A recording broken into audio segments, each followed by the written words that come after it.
Hello students, ये lesson number 9 12th class के लिए इसमें हम आए हुए हैं एनसीईआरटी के क्वेश्चन आंसर में। ये क्वेश्चन नंबर 5 है।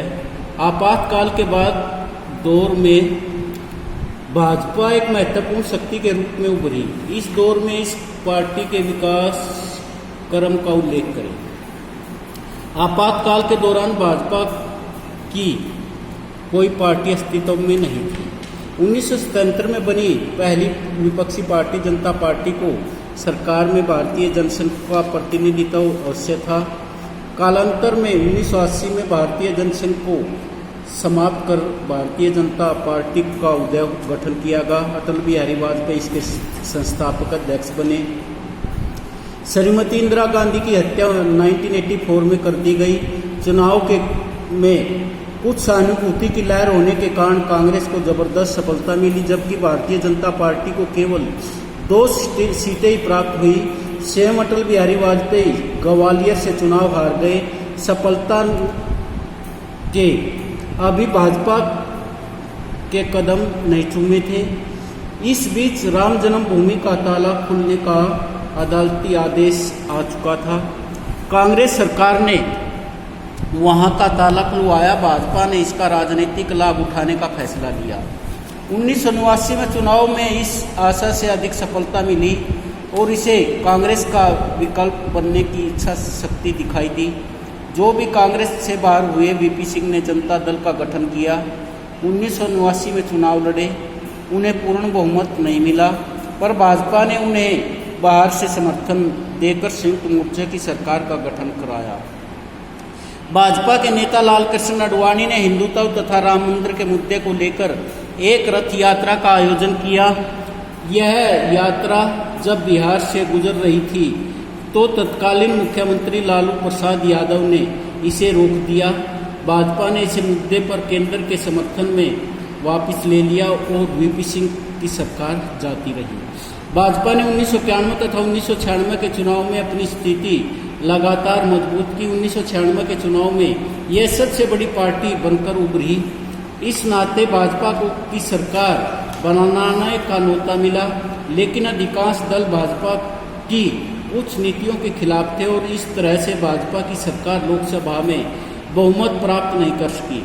आखिरकार भाजपा एक गठबंधन के अगुवा के रूप में सत्ता में आई और 1998 में मई से 1999 के जून तक सत्ता में रही। फिर 1999 में इस गठबंधन ने दोबारा सत्ता हासिल की।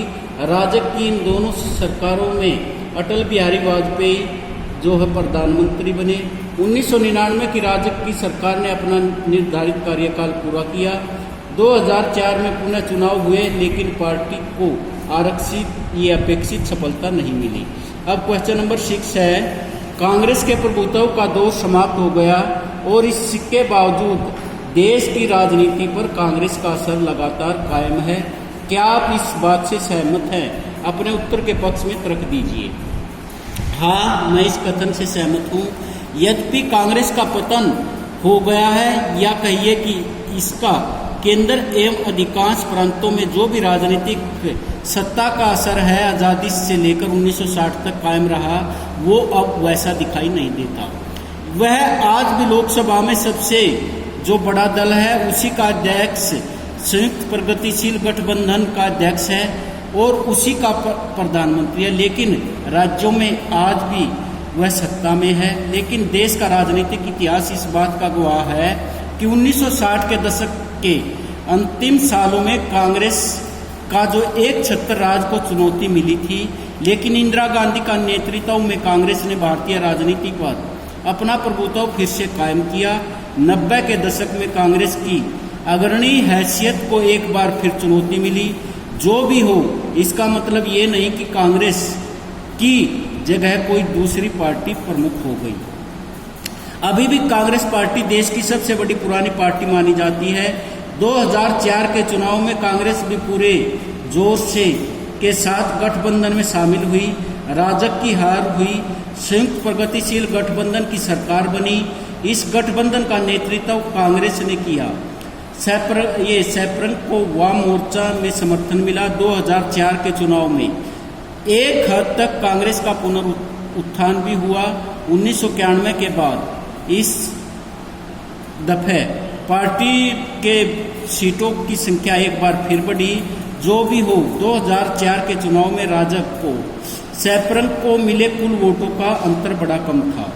2009 के आम चुनाव में कांग्रेस ने फिर से पुरानी रंगत दिखाई, पहले की काफी अधिक सीटों पर जीत हासिल की। यद्यपि से सहयोगियों को अभी भी आवश्यकता है। क्वेश्चन नंबर 7, अनेक लोग सोचते हैं कि सफल लोकतंत्र के लिए दो दलीय व्यवस्था जरूरी है। पिछले 20 सालों में के भारतीय अनुभव को आधार बनाकर एक लेख लिखिए। इसे बताइए कि कैसे बहुदलीय व्यवस्था जरूरी है। दलीय व्यवस्था, अनेक लोग सोचते हैं कि लोकतंत्र के लिए दलीय व्यवस्था आवश्यक है। वे इसके पक्ष में निम्नलिखित तर्क दे सकते हैं। दो दलीय व्यवस्था के लगभग बहुमत के दोष समाप्त हो जाते हैं और जो भी प्रत्याशी या दल जीतता है वह आधे से अधिक 50% से ज्यादा मतदान में किए कुल मतों का अंश होते हैं। देश के सभी को पता होता है कि यदि सत्ता एक दल से दूसरे दल के पास जाएगी तो कौन कौन प्रमुख पदों पर प्रधानमंत्री, गृह मंत्री, विदेश मंत्री आदि पर आएंगे। प्राय इंग्लैंड और अमेरिका में भी ऐसा ही होता है। लेकिन जो बहुदलीय प्रणाली में भ्रष्टाचार फैलता, सबसे ज्यादा कुशल व्यक्तियों की सेवाओं का अनुभव प्राप्त नहीं होता। और जहां साम्यवादी दलों की तरह केवल एक ही पार्टी की सरकार होती है तो वहां दल विशेष या वर्ग विशेष की तानाशाही नहीं होती। अब है इसमें आगे क्वेश्चन, मंडल आयोग की सिफारिशों की घोषणा से के क्या परिणाम थे। मंडल आयोग की जो सिफारिश थी उनके क्या परिणाम निकले।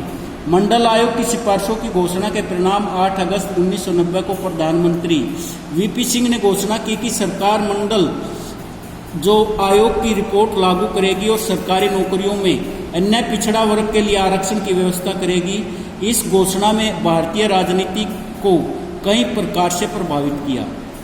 इस घोषणा का तुरंत परिणाम यह निकला कि सारे उत्तर भारत में इसका विरोध हुआ। युवकों ने मिलकर छात्रों ने इसका घोर विरोध किया और कई दिनों तक जनसाधारण का सामान्य जीवन प्रभावित रहा। लगभग 200 लोगों ने इसके विरोध में आत्मदाह भी किया, परंतु यह विरोध अधिक दिन तक नहीं चला। 1992 में सर्वोच्च न्यायालय ने भी यह निर्णय दिया कि ऐसा करना संवैधानिक है। इसके बाद लगभग सभी राजनीतिक दलों ने अन्य पिछड़ी जातियों के कल्याण और उत्थान का मुद्दा अपनी नीतियों में अपनाया और अपने वोट बैंक का विस्तार करने का प्रयास किया। इससे राजनीति का मंडलीकरण हुआ। इस घोषणा के बाद केंद्र तथा राज्यों में अन्य पिछड़े वर्गों के लिए सरकारी नौकरियों में आरक्षण की व्यवस्था की गई। इससे समाज में इस वंचित समूह का सशक्तिकरण हुआ, राजनीतिक व्यवस्था में इनकी भागीदारी बढ़ी और सभी दल चुनाव में पिछड़ी जातियों से अधिक उम्मीदवार खड़ा करने लगे।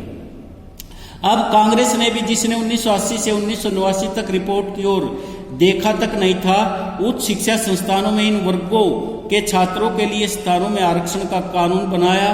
कांग्रेस नेतृत्व वाली सरकार निजी व्यापारिक संस्थाओं पर भी आरक्षण लागू करने के लिए दबाव बनाए हुए है।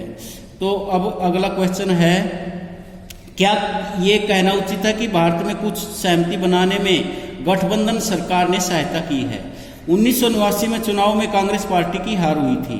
कांग्रेस अब भी लोकसभा में सबसे बड़ी पार्टी थी, लेकिन बहुमत न होने के कारण उसने विपक्ष में बैठने का फैसला किया। राष्ट्रीय मोर्चा को यह मोर्चा जनता दल और कुछ अन्य क्षेत्रीय दलों से मिलकर बनाया। परस्पर विरुद्ध दो राजनीतिक समूह भाजपा और वाम मोर्चा ने समर्थन दिया।